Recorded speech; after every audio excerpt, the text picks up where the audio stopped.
Good morning, good evening, good afternoon, wherever you are, dear participants. Welcome to our today's webinar. We have titled it as Application of Advanced Material Models in Modeling Embankments and Deep Excavations using Rocscience Software. This will be, I believe, first of many series, including real-world applications of advanced material models, which are included in Rocscience finite element packages such as RS2 and RS3. Today we will host you as myself, Anıl Yunatçı from GeoDestek, and Mr. Yalın Doğan, who also took part in preparation of the webinar and is a member of our team.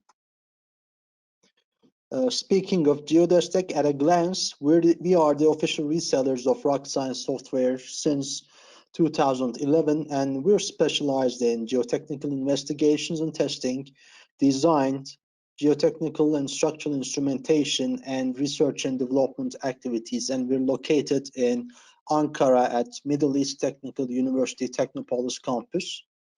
You are seeing some screenshots from many of our rock science related courses and exhibitions which were face-to-face, and gladly we have announced another course which will take place approximately 15 days from today, and we're almost sold out. So if any of you are still thinking of sending your pre-registrations to us, we will be replying them without delay. Please recall that this one will be a face-to-face course in Belgrade. And we will host another event in Ankara, Turkey. This one will be conducted in Turkish and will be oriented for 2D and 3D software tools for geomechanical modeling of open pit and underground mining applications. So about Rocscience. Rocscience is a world leader in developing 2D and 3D software for civil, mining, and geotechnical engineers. Its main office is located in Toronto and hosts over 70 employees which hold advanced degrees in engineering. A little bit of very short tour regarding the Rocscience software suite. It's expanding day by day, and we have new announcements such as Rockfall 3, which is about to be released this April for three-dimensional rock fall simulation analysis.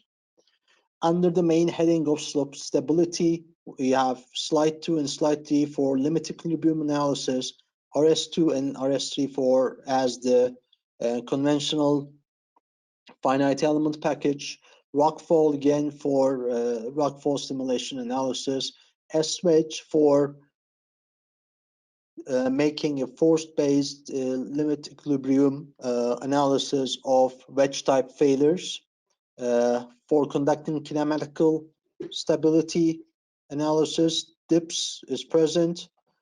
RS data has been launched relatively recently, however it's in the market for a while, and it's the upgraded version and the enhanced version of the older rock data, and it enables you to conduct simulations for capturing the experiment-based, test-based constitutive behavior of soils as well as rocks, as it did as always. Rock plane is for planar failure analysis of rock masses, and rock topple is for conducting toppling analysis. For the ones who are not very familiar with our products, I have already mentioned about them briefly, but just without talking too much, I am just sweeping my slides for you to have a feeling of what we have in the package, and in case you want to try out any of them or multiple packages at once up to a certain limit, we're available to accommodate your requests at our earliest convenience. For excavation design, we have EX3, the boundary element package, three-dimensional, as extra for the RS2 and RS3, of course, and unwedge for wedge type stability analysis of blocks in tunnels and underground openings. So we have rock support to develop a basic understanding based on the analytical concepts of convergence confinement around tunnels, and C-pillar for conducting pillar analysis stability.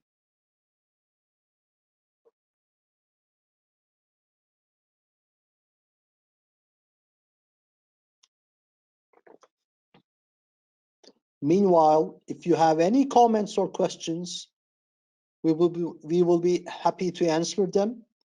You may write them in your chat box. In case we have a chance to answer them just at the end of the presentation, we will do so. If it requires some other more enhanced technical analysis, we will get back to you as soon as possible. And the last group of software belonging to Rocscience is the settlement and foundation subgroup, in which Settle3 is a new member, RSPile is another member. Settle3 is used for conducting settlement and consolidation analysis. It's a very convenient package if you're dealing with settlement analysis of foundations, as well as developing your conceptual model for soil improvement and design. RSPile is a 3D pile analysis tool. It can work as a single pile analysis or a group pile analysis with different types of caps and reinforcement options. And it is able to conveniently yield you the reaction curves for single piles or group piles.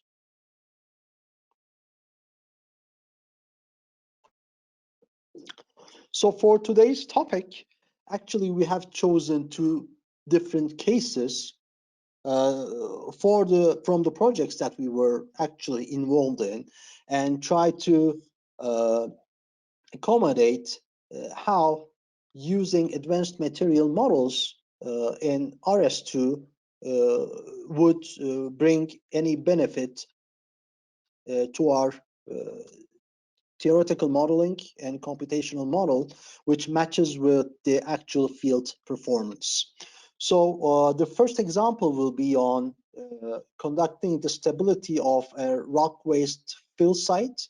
Actually, the stability analysis, strength-based analysis were done using limit equilibrium approach in both in 2D and 3D, as well as we have developed a shear strength reduction approach using a finite element package RS2.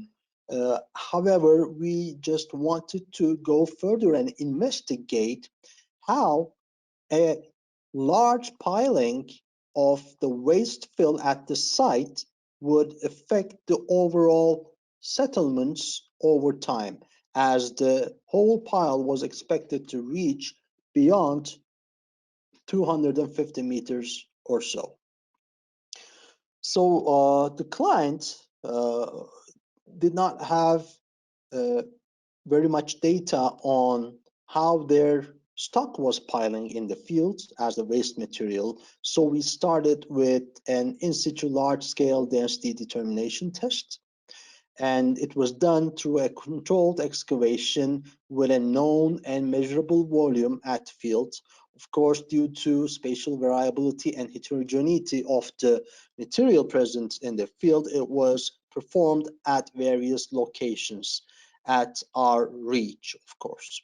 So we made a quick mass determination of the excavated material, simply filled all the voids with water of known volume very precisely to come up with an average estimate and a rough feeling of how these field densities were varying near the elevation, of course.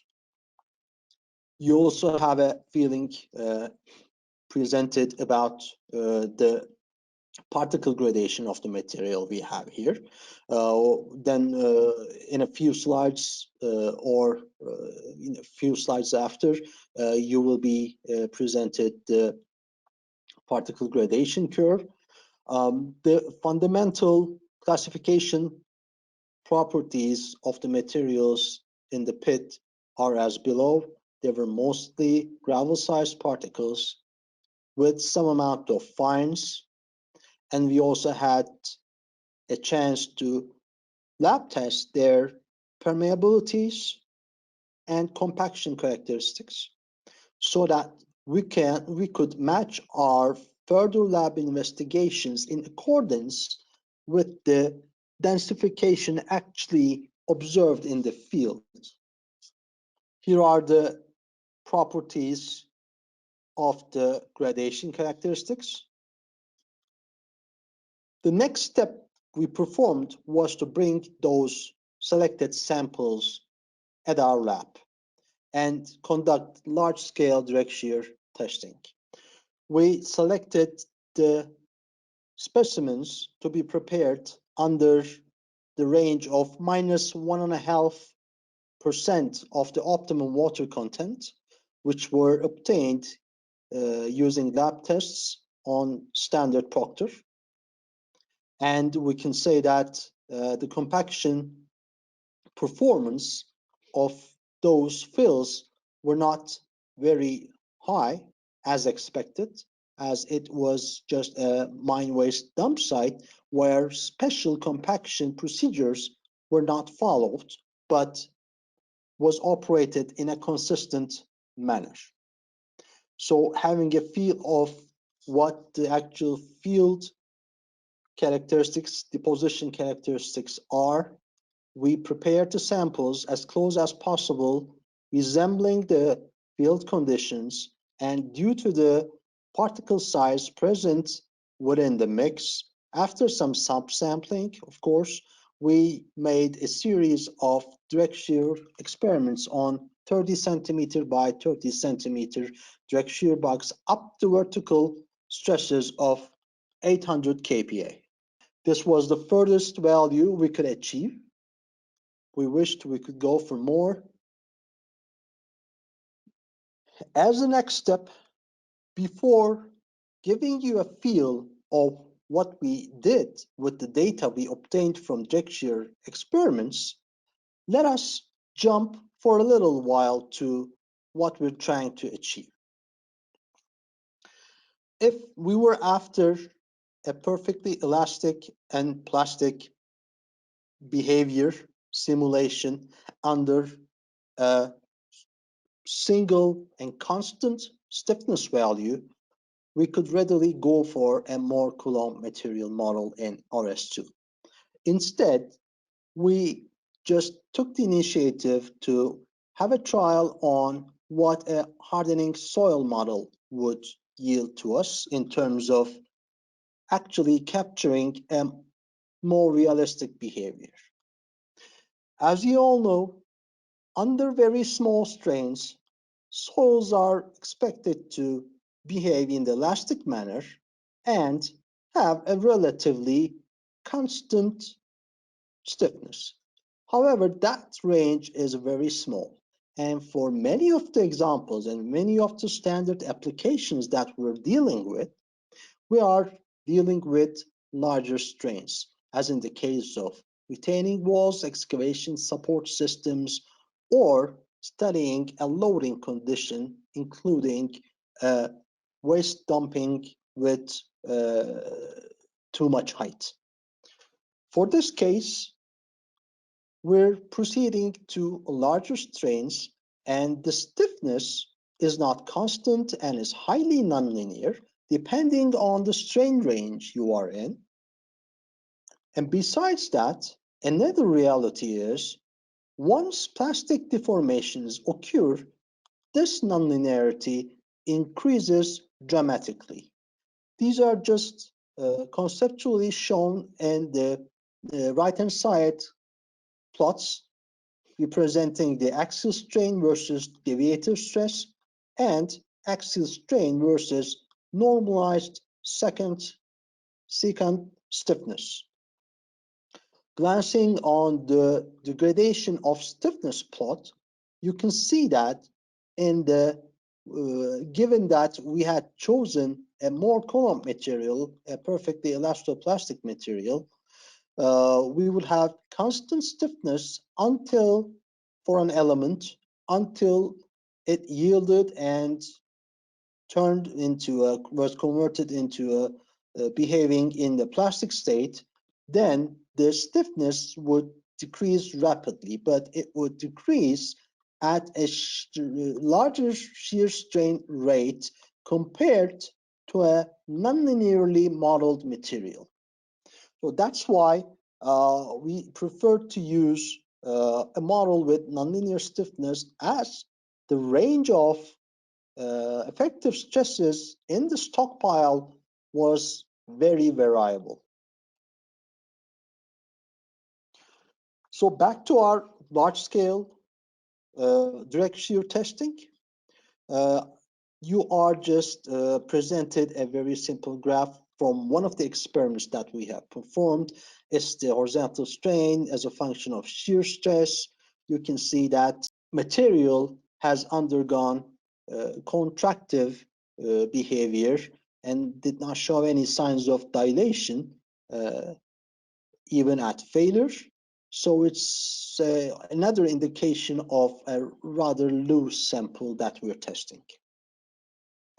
So we performed many tests under different effective vertical stresses, 4 different samples obtained from every pit, and see how they compared also, to finally come up with our strength envelope, which is still maybe a linear or a nonlinear function, but we allowed for a nonlinear function, which I'm saying is strength as a nonlinear function of normal stress was accepted. We obtained different outputs, mathematical regressions for each sample we tested, and finally decided among one of them to be the most representative to be used further in our analysis. Speaking of the stiffness, we made use of the basic principles of the Duncan-Chang hyperbolic strain-stress relationship, which in turn yielded us the hardening soil model parameters. In this model, you can easily see that from direct shear testing results, the modulus, the stiffness, is a function of shear strain, and we have provided the basic definitions of the secant modulus as well as the unloading and reloading modulus, and basic concepts associated with developing the hyperbolic stress-strain relationship. The difference between QA and QF is we are just trying to put a threshold so that the function is able to reach an asymptotic value within the constitutive relation, so that we will have more stable results while conducting our finite element analysis. This is designated as the RF factor, which most of you are already familiar, and we will input this value as roughly 0.9 in our example, and this can be anywhere between 0.75 to 1 depending on your test results. The next step, while fitting our test results with a conceptual model using a hyperbolic function, we evaluated all of our direct shear test results and tried to get a representative match by just playing with the Gmax value and the other parameters for capturing the overall behavior of the test results as close as possible to the hypothetical function. This is a just short representation of how we obtained our other parameters for developing the hyperbolic model. The hardening strain model here also has a nonlinear exponential term m, which tries to capture the variation of stiffness as a function of a reference effective stress in the field. So M basically defines how nonlinear you want your moduli to be as a function of effective stress. Another basic parameter we must set while defining our model is the modulus corresponding to a reference effective stress that we have chosen. So in order to be more convenient, we selected this as 100 kPa, and all of our variables with the subscript ref corresponds to the values which correspond which are present and valid for 100 kPa pressure. Once that model was constructed, on the left-hand side, you can see how the nonlinear behavior of shear stiffness, or you can just turn it into E modulus using the basic principles of elasticity, is variable with respect to vertical effective stress. That's what we actually define in our RS2 model for the waste material itself. I'm not going to show you today the limit equilibrium-based slope stability assessment for assessing stability, but what I'm trying to concentrate is to present you an understanding that I believe most of you are already familiar, and just refresh your minds on recalling that we have more powerful tools for capturing the real behavior of soil or materials behaving like soil. This is a very simple screen capture from RS2, the finite element package, with all the boundary conditions applied and the meshes applied and all the stages of the construction applied. And some detailing was made on defining the subsurface lithology of the debris talus material, as well as the rock mass with varying degrees of weathering and quality. This slide is intended to present you a general understanding of what we're dealing with and why hardening soil model is essentially important for being applied in such an example. The units that you are seeing here and the labels are in meters. So we initially prefer to use our lift thicknesses as 40 meters in the model, which they are not in the field actually.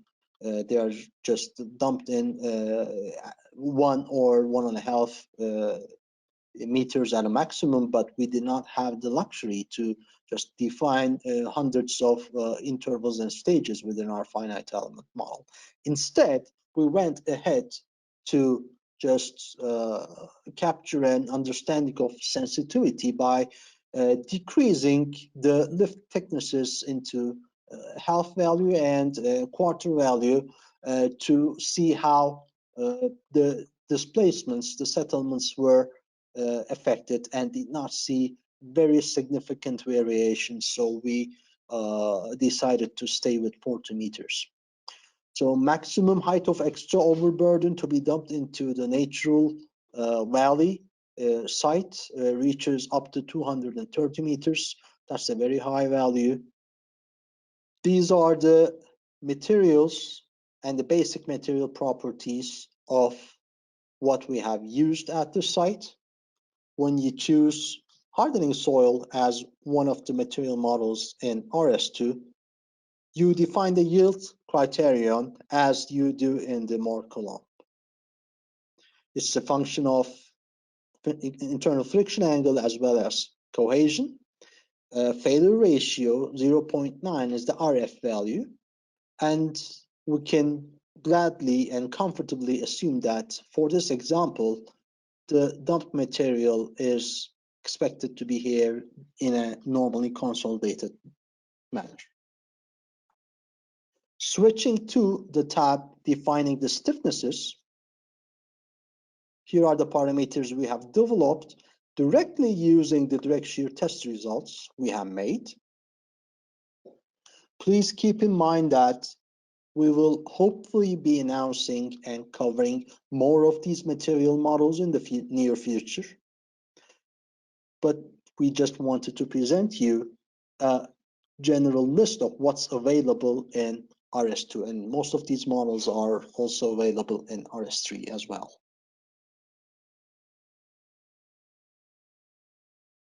So some of our results, in case I suspected an animation would not be showing up right as expected in your screens as well, I decided to just present them in a grid of screenshots taken for every stage. Here you see the progress of the dump fill simulation in 40-meter lifts and the associated total settlements, maximum total settlements expected within the fill mass.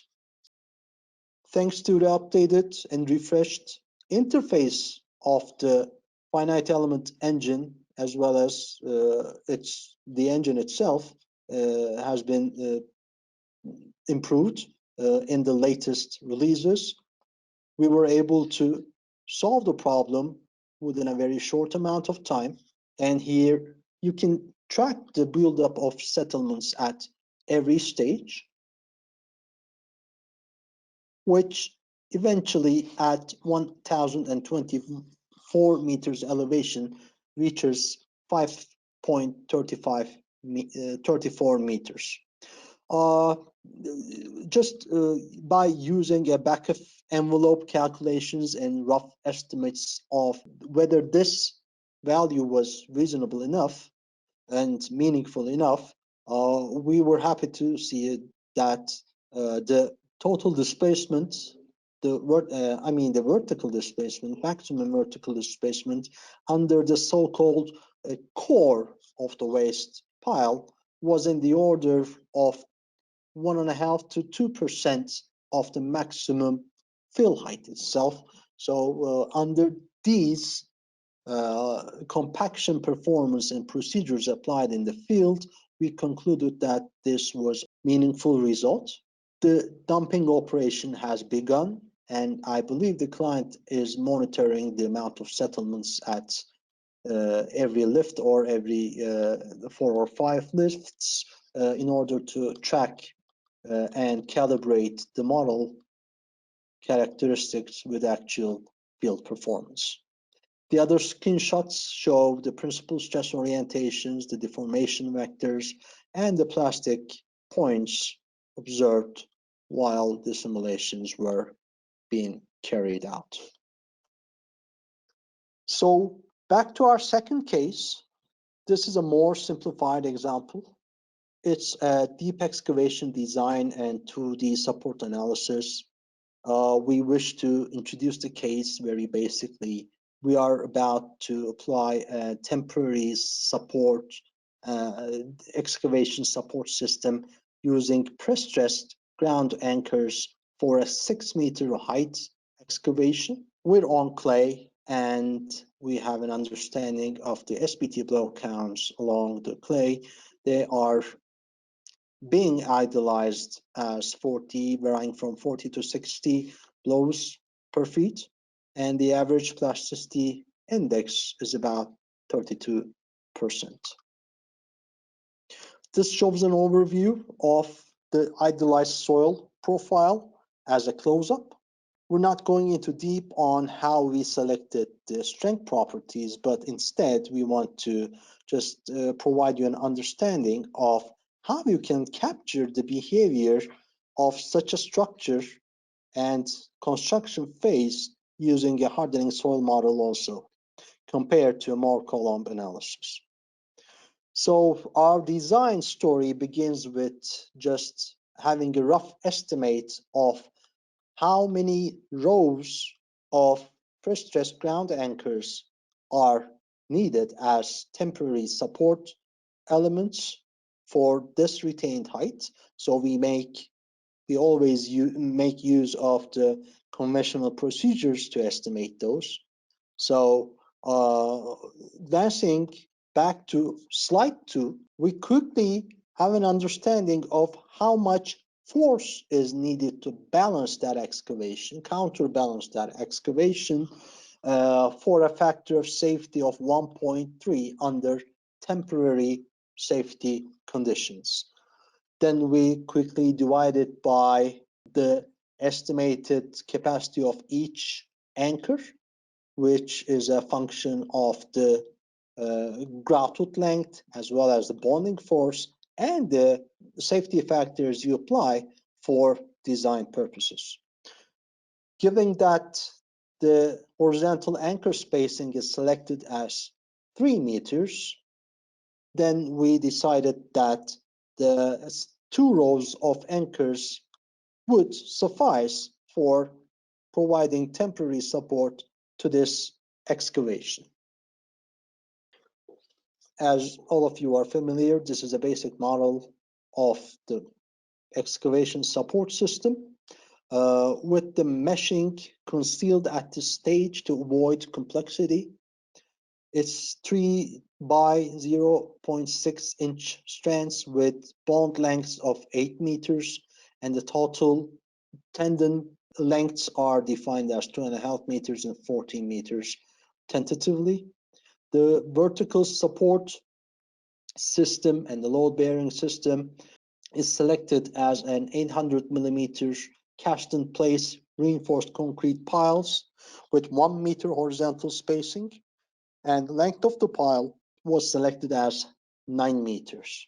One approach, while still more column material model were to be used, was to subdivide these clay layers, which had identical soil classifications and properties, however different SPT and blow counts, into 3 different layers.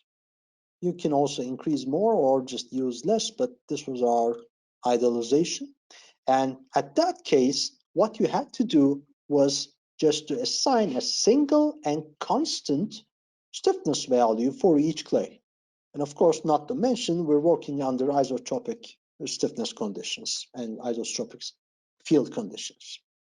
Another alternative you may follow is to developing understanding using a hardening strain model, in this case, treat all clay as a single clay and model its varying stiffness with effective stress in a more consistent and rational manner, reflecting the real behavior. That was the second approach we followed, and we will use the findings from that approach. As you can see, the strength properties are more or less the same with a very low level of variation, so there's no harm in just defining them as a single material with a nonlinear variable stiffness properties. Of course, the hardening soil model, although we have presented 2 cases here, it's worth to mention that it's not applicable in all cases, and it's not proper for using in cases where the soil behavior is close to softening soil behavior, as well as it's not applicable to liquefaction related cases. And although not directly related with liquefaction, HS model is not directly applicable under cyclic loading. For cyclic loading, you will have a modified version of the hardening soil model, which is the HS small, in which you define a reference shear strain where the initial stiffness is expected to degrade to its to 70% of its original value. Then you proceed with your calculations. We are hoping to cover it with another example in the upcoming webinars. Just a little bit of glance in the pile properties and anchor properties of the support system we have chosen. Piles are modeled using a standard beam with a cross-sectional area given per meter of the structure being analyzed, as well as we define the moment of inertia per meter. We wish and aim that the reinforced piles remain elastic, and we're not allowing for large displacements and plastification and hinged formation along the pile. Similarly, for the press-stressed ground anchor, we have defined our tensile capacity as 235 kilonewtons, and our pre-tensioning force is set at 175 kilonewtons.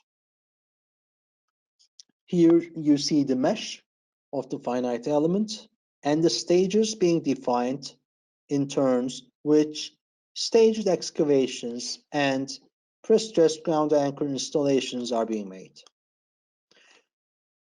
Glancing very quickly to the strength and stiffness parameters of the clay, we again chose to apply the hardening soil model, which I won't provide any more details about the procedure because it's very close to what we have done and explained in our previous example. But just want to show a highlight, focus on the results instead, and try to discuss how the overall behavior of the excavation support system has been affected. So we have put our Moore-Coulomb and hardening soil model results side by side, but we were hesitant to avoid any misunderstanding. We preferred to put a remark saying that it's not solely intended for one-to-one comparison of the magnitudes. We don't want to concentrate on what the magnitudes of the displacements or the stresses or the bending moments of the bearing elements are, but this can be anything you want depending on the parameters you play with.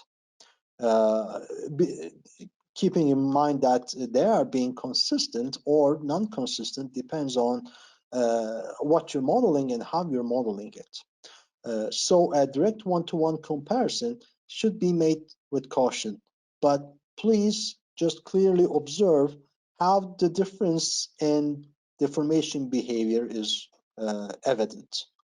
In the hardening soil model, we believe that the larger horizontal displacements and shear strains are concentrated at the back of the wall, and the overall deformation behavior, as you will see in the preceding slides, are closer to what is expected from such a system in the overall sense. The pile bending moments, the pattern is more or less similar, but as the concentration of the stresses and the strains are different in two approaches, the maximum pile bending moment for the hardening soil model is larger than its benchmarking, in quotations, the Moore-Coulomb material model. We can see a similar difference in the magnitudes of the shear forces. However, you can see that the shear force distributions along the interface are much more realistic and as expected from that type of structure. We took several query lines in RS2 to more clearly observe the displacement trend. For the hardening soil, the horizontal displacement pattern as a function of the depth at the pile interface is shown as below. In general, again in quotations, the hardening soil model will yield larger displacements than more column material model in such problems and will require more demand in production, so that keeping in mind that those approaches will lead you to take larger and greater measures in retaining your structure in terms of cross-section demands and reinforcement demands. Another query line taken here along the base, which shows the amount of upheave along the excavation base. The trend in both approaches are more or less similar. We have some difference in the magnitudes. So both systems and both trends of the plots are reasonable enough to capture the behavior of vertical displacements. For the anchor axial forces, please recall that they were pre-stressed at 175 kilonewtons. At its ultimate stage of excavation, the maximum pre-stressed ground anchor force reaches to 182 kilonewtons or 199 kilonewtons, depending on the model that you choose. On the contrary, hardening soil model was able to capture the expected behavior of vertical displacement at the top elevation just behind the pile wall. The blue series suggests the use of more collapse model, where you can see a slight uplift behind the pile wall in your simulations, which is not expected in reality. However, in hardening soil model, you are more likely to observe the expected behavior of slight settlements, which are in the acceptable range for this problem behind the pile wall. This is essential while studying the effect of your temporary excavation support system to adjacent structures and potential impacts on their performance. So this basically concludes our today's session. Thank you for attending and thank you for your time. So if you still have any questions, please type them in the chat box. I would be glad to answer them right now or very soon after the session. One question: will you present any case study regarding underground pits below deep excavations? We're taking notes, and not for today's session, but in our proceeding sessions, we're putting into that plan. Thank you for adjusting your demand. Another question: could you provide any references for estimating material model parameters? We'd be happy to do so just after our seminar ends. We're taking notes to contact you to provide you the links of the material models. However, if you just go into Rocscience website and in the online help section, you'll be able to access most of the verification manuals as well as the material model documents provided in form of online help or PDF documents. If you're still unable to reach them, we will be happy to present you a link. One main difference between the MC model and the hardening strain model is in the MC model, you are just entitled to select the most representative, constant, single, and unvarying value of stiffness for every value of shear and strain in your model for that material. That's what we have applied in our so-called benchmarking models for MC models. On the other hand, we try to do our best to set the stiffness values at our reference stress ranges, as well as how nonlinearly they are expected to behave in the hardening strain model. These two do not necessarily have to be identical or same. They are not the same. They're not the same by mathematics or any nature. They can coincidentally give similar results for some problems and diverge in some other problems that you're studying. This also applies for the magnitudes of heaving we have calculated for the HS model. That's why we were just at the first hesitant in directly comparing our more column models and hardening strain models. If you have a remark regarding why the heaving for hardening strain model is higher or so high compared with what is expected, I would say that these two models do not need to necessarily match. And thank you for your remark. One reason a very good compatibility or match might not have been achieved while selecting our values, stiffness values for the corresponding benchmarking more column model. Thank you very much. Have a nice day.